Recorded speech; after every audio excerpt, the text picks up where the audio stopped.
So welcome back. We added once again with Lost Action Hero, my arch nemesis. Just one of those ones where it's very difficult to find the fault. And you do get those machines from time to time. It's just how it is.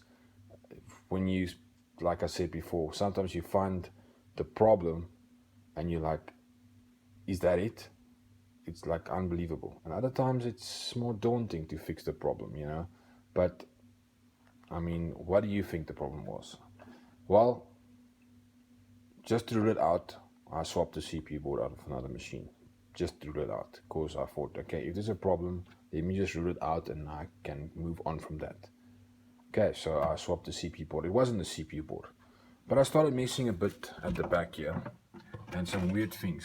When I plugged the switch matrix in on the one side, this coil just kept on firing. But then I saw also if I plug the coils, not the coils, the lights in on the yellow side, this one here, you can see the yellow, that's for the CPU control lights. When I plug that in, guess what happens? Well, coil still fired. So then I thought, but that's weird.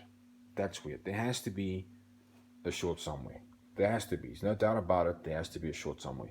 So then I thought to myself, okay, let me look underneath the playfield. Let me see what I can see. Maybe a short is somewhere on a light shorting to a switch or something along those lines. So I came here to this light. I found this light. You see that? I desoldered just to check the wire is. There's the wire. I just desoldered just to check, because the problem with this is, you see the diode.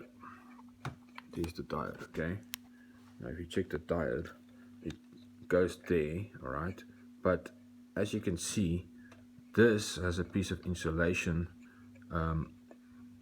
between this part here and this part here. But as you can see, let me come closer. You see, there's a little insulation between that and this. This should not be, this part here, this side here and this side here should not be connected together, okay? But as you can see, there's some solder there. So I thought maybe it's that. I still have to fix that because I don't think that's good. It wasn't that. So then I thought to myself, okay, let me start looking more. Then I thought, okay, maybe it's on top of the playfield, because I looked all over the bottom of the playfield, nothing. I unplugged the board trough switches, nothing. I unplugged all the switches. I still left this as easy to show you. Unplugged the top, still nothing. Didn't get the problem to disappear. Then I thought, okay, now after that, let me start looking at the front of the cabinet. Sorry, it's a bit of a mess here. I have to clean up after I'm done. I unplugged the front door. I unplugged, still not. So I came here and look what I found. Right there. You see that? Mr. Screw. I have no idea how that screw ended up there. So when I took that screw away, problems disappeared immediately.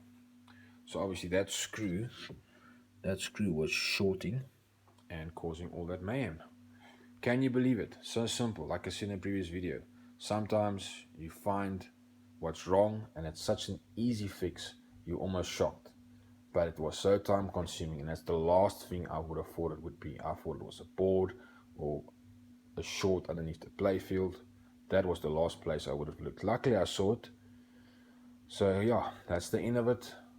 I'm sure we're going to find a few more machines like this where it's going to be a daunting one to fix, but it happens from time to time. So yeah, until next time.